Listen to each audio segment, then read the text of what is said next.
Hey everybody, welcome to another Mets video here on the Big Recon on Sports YouTube channel. First off, I want to apologize for the amount of time it's taken me to put a new one up. Had a lot of stuff going on the outside of the sports world, which took higher precedence in this. But now I think we're starting to get things calmed down to a point where we can start going up every week. So this week we're going to do a special one. It's a full month in review of the New York Mets from May of this year. Not the most fun month in Mets history, but definitely not nearly as bad as the people on Twitter think it was. So we're going to start right at the very beginning, and that was May the 1st. I know I did this back on the weekly wrap-up, the last one I did. I was going to go over a couple ones and get into the rest of the month. May 1st and 2nd, two games with Cincinnati that we ended up splitting. Of course, get shut out 1-0 on the first, and on the second, it was Thor's day as Noah Syndergaard throws a complete game 1-0 shutout and hits a solo home run for the only run of the game. Listen, Thor has been inconsistent all year. He has not been what I thought he would be when I did my baseball preview. If anybody's watched or listened, to that one, I thought Thor was going to win the Cy Young. So unless he turns it on from here on out, I'm going to be 100% wrong. So after that, the Mets had Milwaukee. Coming in Milwaukee, of course, the defending Central Division champions. In Milwaukee, the Mets had two one-run losses, including an 18-inning marathon that Ryan Braun ended on a two-run single. Both games were well within the Mets' reach, and the 18-inning game, I know they blew a late lead. Game 3, Christian Yelich hit a ball. I don't think it's landed yet in a spot that most people don't hit it to in Milwaukee's Miller Park. So they drop all three in Milwaukee, and then they head out to San Diego. Now, the first game of the San Diego series, Pete Alonso wanted to play. And I guess the rookie Paddock from San Diego was like, oh, he's not that great. It's rookie of the year, not the month. Paddock went and showed out. He threw a great game in game 1. Game 2, the Mets showed a lot of resilience. Pete Alonso drove in the winning run with a home run. Now, anybody who's watched a game in San Diego, or even if you watched the World Baseball Classic from 2017, in left field in San Diego, they have the Western Metal Supply Company building, and there's 3 levels. Alonso's home run hit off the 3rd level. This ball was absolutely scorched. I have never seen a ball go that high on there, and that includes Giancarlo Stanton in the World Baseball Classic. That includes Bartolo, whose home run landed in that area just 3 years ago. But they dropped 2 of 3. But the middle game showed me something. This team hasn't given up all year. Have they gotten blown out? Yeah, but they've played all 27 outs and tried to grind out at bats. So that's something to keep in mind as we go forward. Then to Miami. The Mets take 2 from Miami, and then, of course, the third game gets rained out. In the first one, they had an 8-run first inning highlighted by an Ahmed Rosario grand slam to the opposite field. It was a hanging slider, and Rosario just went with it and hit it into the bullpen in right center. Zach Wheeler was dominant in that game, striking out 11, having 2 hits of his own. The Mets win the first game of that series 11-2. Game 2, now Jacob deGrom is starting to get back to normal. He's starting to locate his primary stuff, his 4- and 2-seam fastballs, and his secondary stuff is not being thrown as hard, but it is hitting its spots. Alonso and Conforto highlighted that one by going back-to-back to give the Mets a lead early in a game. It was said in the broadcast it was a little odd for Pete Alonso because he was hitting most of his home runs late in the game. It was only his second home run of the year against a starter. We're talking about a guy that on this day, June 2nd, now is tied for the rookie record for home runs as a New York Met before the All-Star break. Then they went to D.C., and they dropped 2 of 3 in D.C. The game they won was the first game of the series after the rainout on Sunday against Miami. Wilson Ramos hits a grand slam in the first inning. Dom Smith hits his first home run of the year, and Thor goes 8 innings with 6 strikeouts, and he kept his pitch count down, and the Mets got a W in the first game. In the second game, Michael Conforto lose him to a concussion on a ball in the outfield. And in the third game of that series, Patrick Corbin was phenomenal. Used his slider effectively to every hitter in the lineup. Not easy to do with some of the guys the Mets have that can hit left-handed pitching. And then the week got worse as the Mets went to Miami and got swept by the Marlins. What to say about that lost weekend in Miami? Well, the Marlins, outside of 1 or 2 games, have kept up their domination of Jacob deGrom. He has not pitched well against Miami in his entire career. I know it's only since 2014, but there's proof now in the pudding. Miami's got his goat for whatever reason it is. They put on that jersey, and all of a sudden, Jacob deGrom becomes human, not the deGrominator. By the end of the weekend, the media, social media, and even some of the diehards like myself were starting to question where this team was going. The Marlins are a bad team. They're horrible. To get swept, and by the way, to be dominated. The Mets were outclassed that weekend. That set up a lot of red flags, even to me, who is one of the few people that goes on social media and is like, yo, relax. There's a lot of ball left to be played. That weekend turned me off a little bit. So we go into the next week, and on Monday of that week, the Mets had a press conference, which they do every day. Mickey Callaway meets the press. There was an extra added bonus to this. Brodie Van Wagenen had to announce that Cespedes was out for the year. He somehow fell on his property in Port St. Lucie, broke his ankle. Yoenis Cespedes will not play a single game for the New York Mets in 2019. But he did something else. He actually backed his manager. Mickey's job, he's our manager moving forward.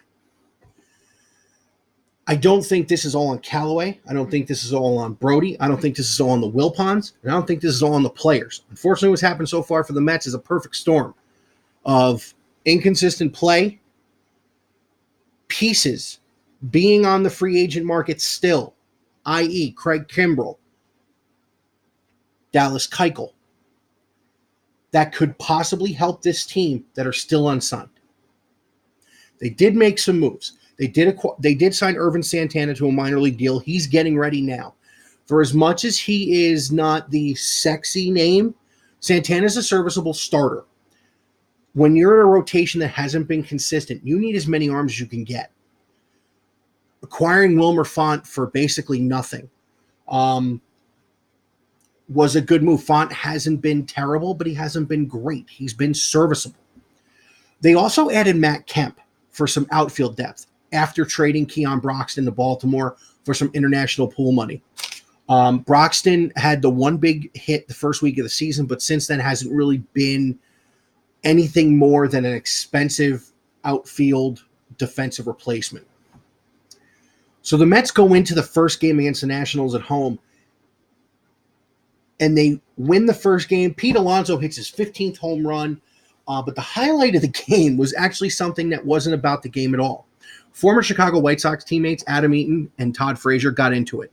One telling the other to pay off their mortgage, and it was really stupid. It was grown men being little kids. Game 2 of that series was a great game. I actually got to listen to almost all of it. Pete Alonso hit an absolute monster home run, cleared the foul pole in left field, hit off the Excellos Club in left field. They had to go to the replay, but they didn't have definitive proof that it had gone foul because he was hit so high. The only other player I've seen do that at that ballpark was Ike Davis, and that was way back when. Rosario beat out a ground ball to shortstop Trey Turner, and the Mets win the second game of that series.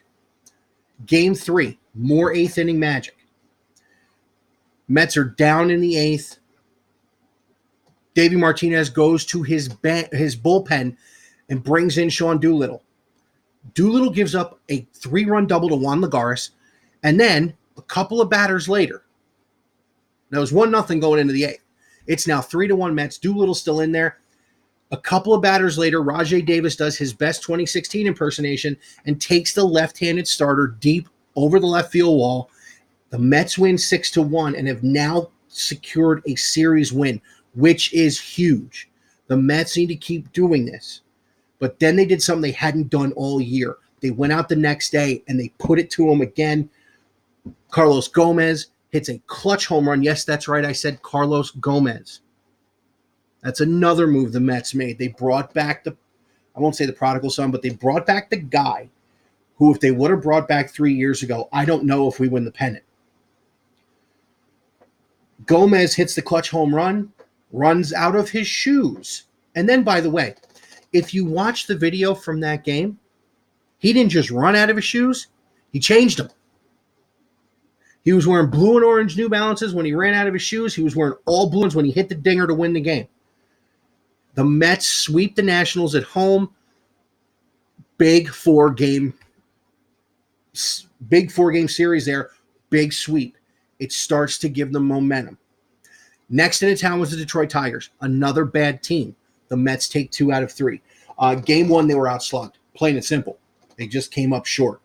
Echeverria hit a 3-run homer to the opposite field. Rosario hit another one. Pete Alonso hit number 17. Game 2 was the Ramos and Nido show. Both catchers drive in all 5 runs. Ramos hits 2 homers and an RBI single, and Nido walks it off in the 13th inning. Nido has become Jacob deGrom's personal catcher. I'm not the most fond of that. I do enjoy seeing guys play together that work. I just don't know if you can give a guy a personal catcher.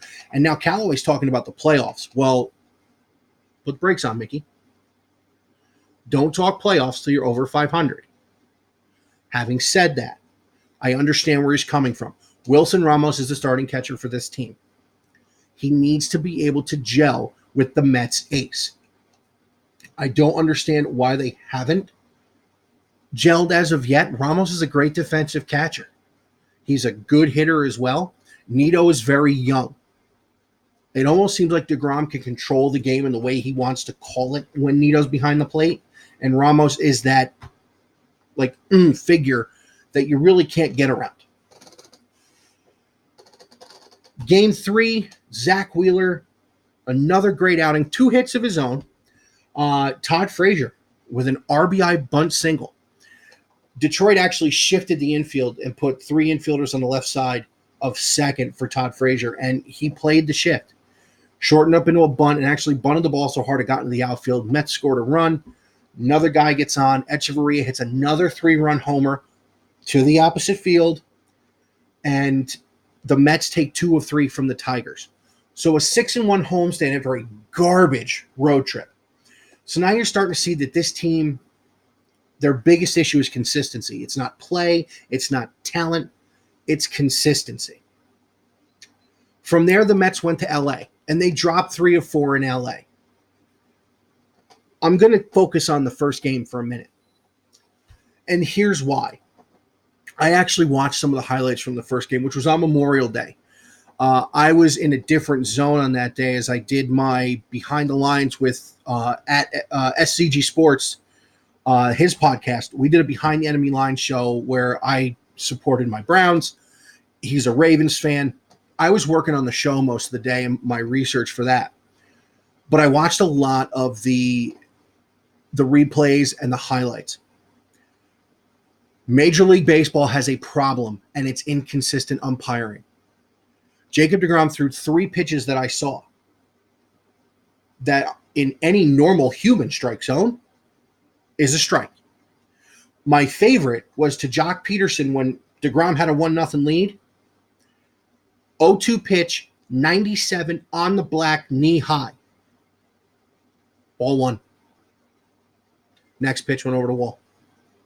Does deGrom still have to execute the next pitch? Absolutely. But even me, who never got higher than high school, when you know that's a strike, every other pitch you throw, it's tough to come out of that. deGrom got squeezed. Cody Bellinger, I don't know who he thinks he is. This guy wants to run away with the MVP now. Another dinger. Great throws out of the outfield. Just gunning dudes down like it's nobody's business. Game 2, the Mets get their only win of the series. Michael Conforto hits his first career grand slam. Frazier hits another home run. Ahmed Rosario with an RBI triple. And this dude can just flat fly. Talked about his walk-off infield single. By the way, it was a ground ball to the hole at shortstop. It was a chopper. It wasn't like Turner had to dive or try and do a Derek Jeter jump throw. This ball was right at him. And Rosario straight beat it out. So Matt's great start. Got a base hit, scored a run. Mets win game 2 in LA, and they're showing they can play with these guys. The game 3, the bullpen imploded. Really no other way to say it. Edwin Diaz called it his worst game ever. Mets took a 4-run lead to the 9th inning and lost. Pete Alonso hits 2 home runs in the 3rd game, and he ties the Met rookie record for home runs before the All-Star break, originally held by Ron Swoboda and Darryl Strawberry.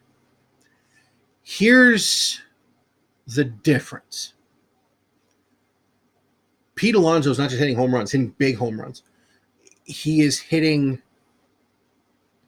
monster shots. He's hitting late home runs, game tires, game winners. It has been fun to watch Pete Alonso the first half of this year, for the first 2 full months. It really has. Game 4, Hyunjin Ryu was phenomenal. Nothing you can say, except this. Jason Vargas was really good that night. 6 or 7 good innings, 2 runs. A lot of the time, you should win those games. He didn't. But this is probably penance for the hot garbage he had been up until this point. That was on May 31st. Brings us to, or May 30th. May 31st brings us to Arizona. And the Mets win game 1 in Arizona. Carlos Gomez had the big hit to win the game. J.D. Davis with an infield single to tie it late. Carlos Gomez with a double that really may have scored 2 runs as opposed to just the one. The ball dude grabbed it thinking it was a foul ball. Earlier in that game on the 31st, the home plate umpire, Jim Wolf, was hit with a foul ball off the bat of Todd Frazier, and it knocked him for a loop. He was taken off the field. They had to do it with 3 umpires. Wheeler was okay. He gave up a bomb of a home run to tie it in like the 5th or 6th inning, and then gave up the lead with another dinger that he gave up, which was surprising because Wheeler doesn't give up many dingers this year. Seth Lugo, back from the injured list from shoulder tendonitis, had a big 8th inning, and Robert Gesellman slammed the door in the 9th to give the Mets a win in game 1. The Amazons went 13-15 in the month of May to end the month 5 games behind the Phillies. They're 28-29. That's 57 games. There are 105 games left as of June 1st. There is a lot of baseball left to be played. A lot of baseball. So 28-29 going into the month of June. It is the night of June 2nd. The Mets did drop the next 2. So we're 28-31 going into the first full week of June. Not where we want it to be. I honestly believe that record would have been switched. I believe 31-28 with the injuries and the guys who haven't even suited up yet. No Cespedes. We're not going to see Lowry for a while yet. We haven't had Nimmo. He's still on the injured list.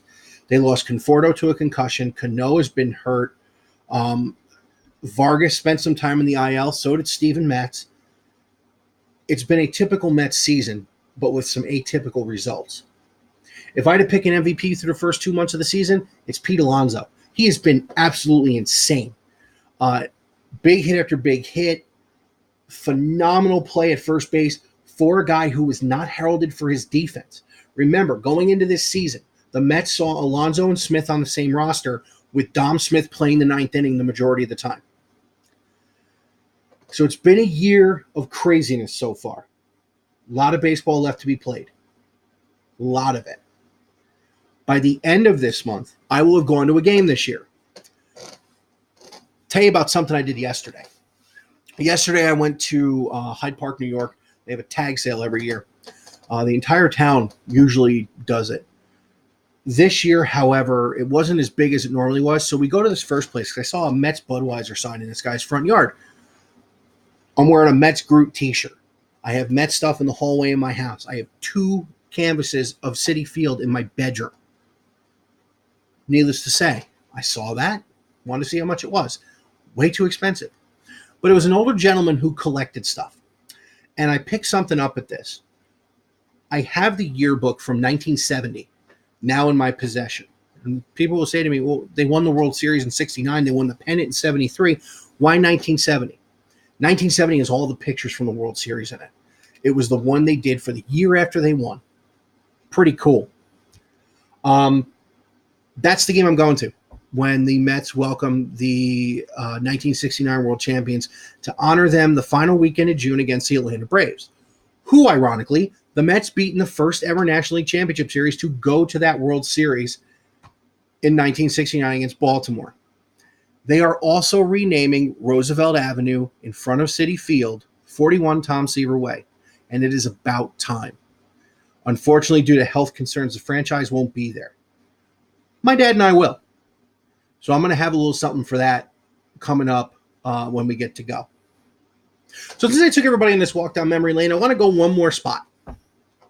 And that is 7 years ago yesterday. And people say to me, well, what was 7 years ago yesterday? 7 years ago yesterday was June the 1st, 2012. A seminal moment in New York Mets history. I'm trying to pull up the call from the end of that game. And here it is. 3-1 coming to Molina. That's when Mike Baxter made the phenomenal catch. So I'm going to go back.